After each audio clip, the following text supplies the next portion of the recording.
Hello friends, this is Ankita Mishra and I welcome you on this YouTube channel of Exam Shala।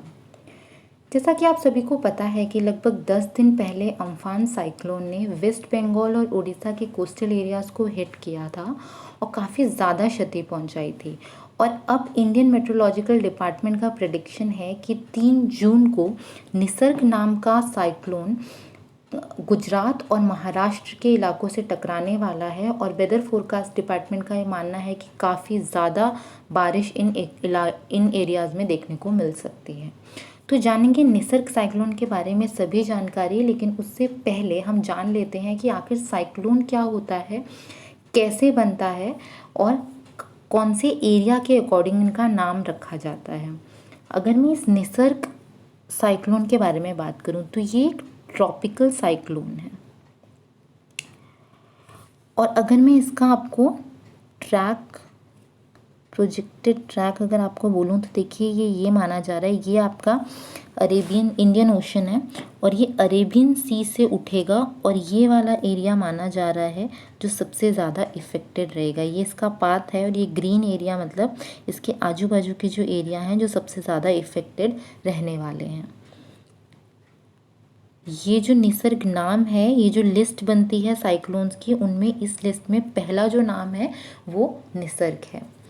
चलिए तो पहले जान लेते हैं व्हाट इज़ साइक्लोन। देखिए जो ये हमारी धरती है उस पर ये जो इक्वेटर होता है जो इक्वली हाफ पार्ट्स में बांटता है, इक्वेटर के ऊपर जो ये होता है ये होता है ट्रॉपिक ऑफ कैंसर। स्कूल में देखा हुआ है हमने ये सब ने।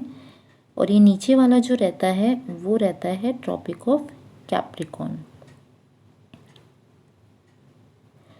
इनके बीच का ये जो एरिया है इक्वेटर, ये Tropic of Cancer and Capricorn के बीच का, ये पूरा आपका कहलाता है ट्रॉपिकल रीजन।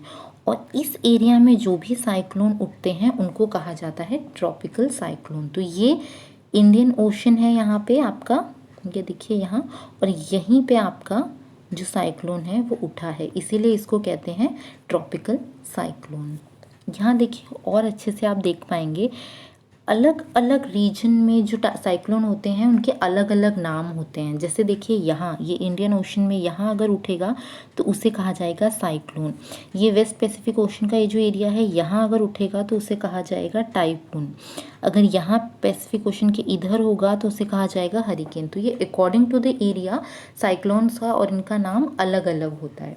ये जो ट्रॉपिकल रीजन जो मैंने अभी आपको बताया था ये वाला, इसके बीच का ये जो ट्रॉपिकल रीजन है, यहाँ पे ये जो साइक्लोन बनते हैं वो यहीं क्यों बनते हैं, दूसरी जगह क्यों नहीं बनते। देखिए होता क्या है कि ये आपका अर्थ है और जो सन है, सन की जब रेज पड़ती हैं तो ये जो इक्वेटर के पास का एरिया है या इतना जो एरिया है यहाँ पे डायरेक्ट सन रेज पड़ती है और इसकी वजह से ये जो एरिया होता है ये ज़्यादा गर्म हो जाता है, वार्म हो जाता है।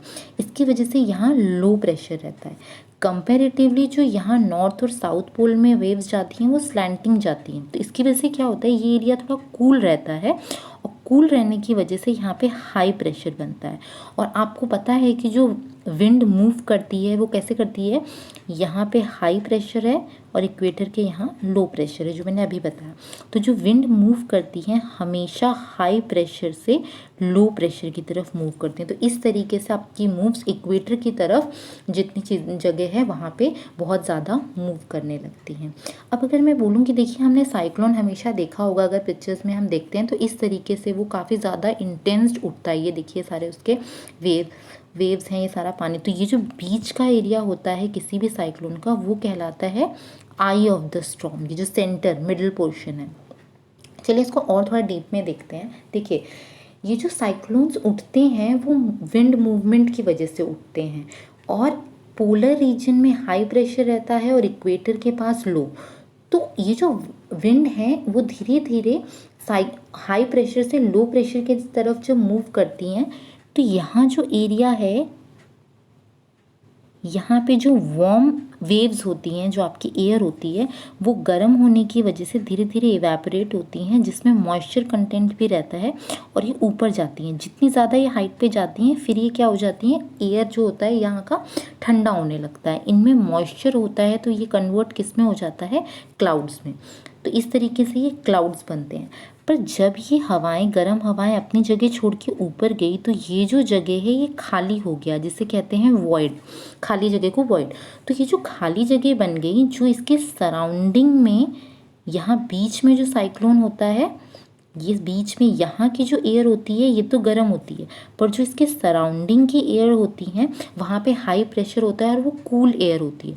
तो जब यहाँ की एयर धीरे धीरे ऊपर चली जाती है तो बीच में जो वॉइड बन गया, ये कूल एयर अंदर आके उस खाली जगह को भरने लगती है। तो ये मूवमेंट चलता ही रहता है, जो कि क्या बनाता है, देखिए इस तरीके का आपका साइक्लोन। सेम चीज़ मैंने यहाँ पे शो की हुई है। ये देखिए एयर जैसे जैसे ऊपर गई ये बाद में बादल में बदल गई, और जो यहाँ पे वॉइड बन गया इन हवा के ऊपर जाने पे, जो ये लो एल्टीट्यूड विंड मतलब कूल एयर है, वो यहाँ अंदर की ओर इस खाली जगह को भरती जाती है। तो इसीलिए कहा जाता है कि जो विंड की स्पीड है वो काफ़ी ज़्यादा, साइक्लोन की जो इंटेंसिटी है वो डिपेंड करती है विंड की स्पीड पे। और धीरे धीरे ये क्या करते हैं, ये विंड की मूवमेंट से ये जो साइक्लोन है ये बदलता है अपनी जगह, और जब लैंड एरिया को टकराता है तो उसको क्या कहते हैं, लैंडफॉल। और ये माना जा रहा है कि ये अब लैंडफॉल कहाँ करने वाला है, ये करने वाला है महाराष्ट्र के हरिहरेश्वर रीजन जो रायगढ़ डिस्ट्रिक्ट में है, और गुजरात के दमन के बीच का जो एरिया है, लैंड एरिया, वहाँ 3 जून को ये लैंडफॉल करने वाला है। आइए देख लेते हैं कि इंडियन मेट्रोलॉजिकल डिपार्टमेंट ने जो फोरकास्ट किया है। देखिए यहाँ पे मैंने अकॉर्डिंग टू द डे रखा हुआ है, ये उनकी साइट से मैंने डेटा लिया है। यहाँ पे देखिए 1 जून को जो वेव्स हैं, जो विंड है सॉरी, वो 45 से 65 तक आपकी बढ़ने वाली है, और डिप्रेशन रहेगा। डिप्रेशन मतलब जब ये साइक्लोन उत्पन्न हो रहा है अरेबियन सी में, तो ये 1 तारीख को वहाँ पे बन रहा है। 2 से 3 का जो टाइम है वो सबसे ज़्यादा आपका रिस्की माना जा रहा है, जहाँ पे सबसे ज़्यादा खतरा है। देखिए आपकी वेव्स जो आपकी विंड्स जो हैं वो 55 से आपकी 105, और 3 को शाम को 115 तक आपकी किलोमीटर पर आवर के स्पीड से बढ़ेगी। और जो सबका साइक्लोन की कैटेगरी मानी जा रही है उस टाइम, वो सीवियर साइक्लोन स्टॉर्म माना जा रहा है, और धीरे धीरे ये कम होता जाएगा 4 तारीख तक। तो एक बार ये देख लीजिएगा, ये अकॉर्डिंग टू द डेट यहाँ पे विंड्स का मैंने यहाँ पे दिया हुआ है, जो कि इंडियन मेट्रोलॉजिकल डिपार्टमेंट ने अपने साइट पे रखा हुआ है। जो एरिया सबसे ज़्यादा इफ़ेक्ट होने वाले हैं वो ये सब हैं जहाँ पे काफ़ी ज़्यादा रेन होने का अंदेशा या प्रेडिक्शन किया जा रहा है। अगर मैं और डीप में जाऊँ तो देखिए अकॉर्डिंग टू द डे यहाँ पे रेनफॉल लिखा हुआ है। मंडे मतलब 1 जून को मॉडरेट टू हेवी रेन रहने वाला है इन सब एरिया में, कर्नाटका, केरला, लक्षद्वीप। 2 को मॉडरेट से हेवी वही सेम रेन रहने वाला है आपका गोवा और कोंकण एरिया में।